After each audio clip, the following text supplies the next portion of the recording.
Okay, let's dive right into this explainer. Picture the absolute darkest, most claustrophobic environment you can possibly imagine.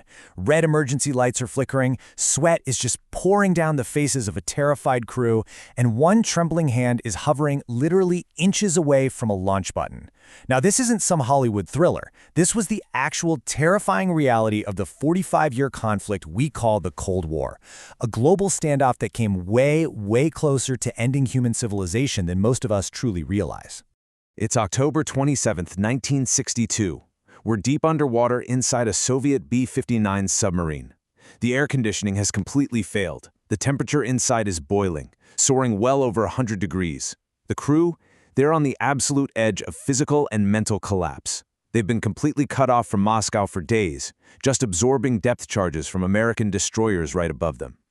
Captain Savitsky, fully believing that World War III has already started, prepares to launch a nuclear torpedo, a decision that would, without a doubt, unleash absolute nuclear Armageddon. But then, a single word changes the entire course of human history: no. You see, a launch required the unanimous agreement of 3 officers. And while the captain is raging, one incredibly exhausted, overheated man in that boiling metal tube, Vasili Arkhipov, just flat-out refuses to authorize the strike. He argued they desperately needed to surface and confirm if war had actually broken out. His refusal single-handedly prevented a full-scale nuclear exchange. All right, so how did we get to that terrifying moment? Let's rewind to 1945.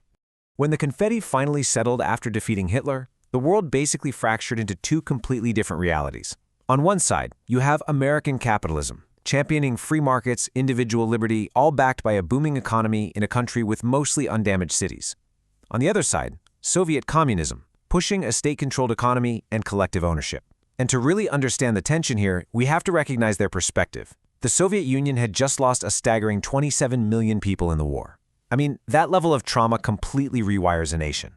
It left them deeply scarred, paranoid, and absolutely determined to never be invaded again. So, in 1946, Winston Churchill coined what is honestly the perfect metaphor for this geopolitical split. He described an iron curtain.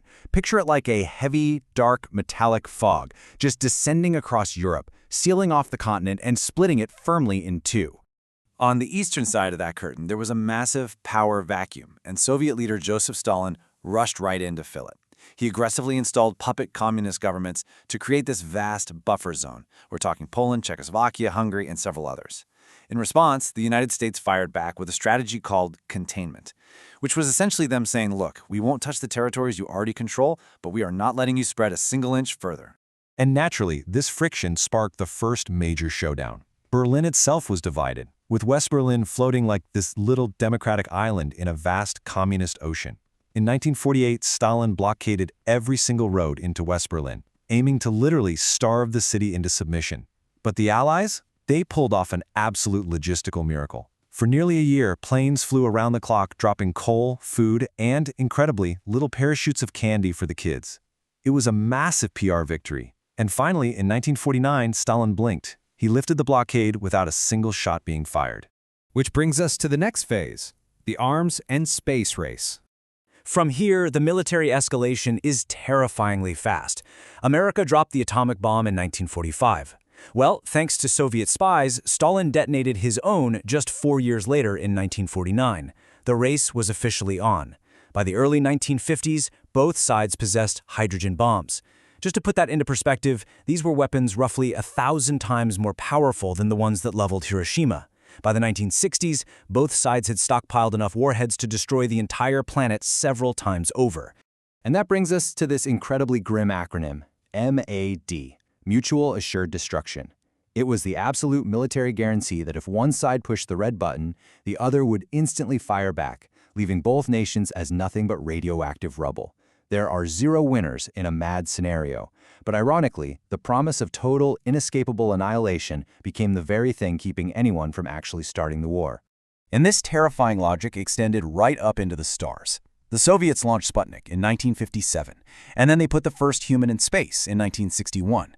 That, of course, led to JFK's famous promise to land an American on the moon by 1969. But let's be totally clear here. The space race was secretly just a missile race. Because if you can build a rocket capable of orbiting the Earth, you can use that exact same technology to drop a nuclear warhead on any city on the globe in a matter of minutes. Moving right along to global proxy wars.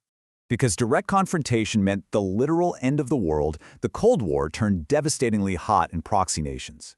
This was largely fueled by the domino theory, this intense fear in Washington that if one country fell to communism, its neighbors would immediately follow. This theory was tested right away in Korea in 1950. Soviet-backed North Korea invaded the South. The US and UN forces pushed them all the way back to the Chinese border, which prompted China to send hundreds of thousands of their own troops into the fray. It was just a brutal, back-and-forth slaughter. General MacArthur even aggressively demanded the use of nukes, leading President Truman to fire him on the spot for insubordination. After 3 years of brutal fighting, the borders ended up exactly where they started at the 38th parallel. 58,000. That staggering number represents the American lives lost during the Vietnam War. It was a brutal, grueling guerrilla conflict that also claimed the lives of roughly 2 million Vietnamese. Now, after Vietnam, there was this fleeting era of détente, a brief relaxing of global tensions. But that completely went out the window in 1979 when Soviet troops invaded Afghanistan, walking right into a devastating 10-year guerrilla war of their own.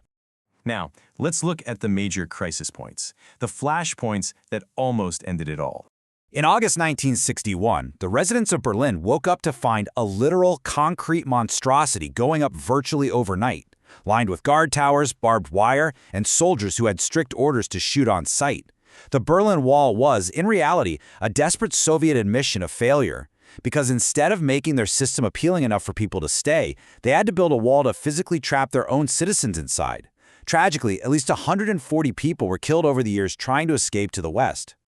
Just 2 years later, President John F. Kennedy stood right in front of that wall and delivered this iconic line of solidarity. Ich bin ein Berliner. I am a Berliner. He boldly told the entire world that the fight of West Berlin was the fight of all free people everywhere. But JFK had actually already survived an even closer call the year prior. In 1962, the Soviets placed nuclear missiles in Cuba, just 90 miles off the coast of Florida. Those missiles had a 13-minute flight time to Washington, D.C. The U.S. immediately imposed a naval blockade and went straight to DEFCON 2. That's the highest alert level in human history. And it was exactly during this harrowing 13-day standoff that our submarine friend from the beginning, Vasili Arkhipov, found himself sweating over that launch button. Finally, we reached the endgame, tearing down the wall. Moving into the 1980s, the Soviet economy was completely stagnant, just being dragged down by their endless war in Afghanistan. Enter Mikhail Gorbachev, a new kind of leader who realized their entire system desperately needed restructuring. But at the same time, American President Ronald Reagan was applying massive pressure, skyrocketing defense spending and unveiling the Star Wars space-based missile defense system. While standing at the Brandenburg Gate, Reagan delivered this ultimate public challenge. Mr. Gorbachev, tear down this wall. That immense pressure pushed a crumbling Soviet system to its absolute breaking point. And here is how the whole shebang finally fell apart. Gorbachev's new policies of political openness essentially acted like a self-destruct button for their empire.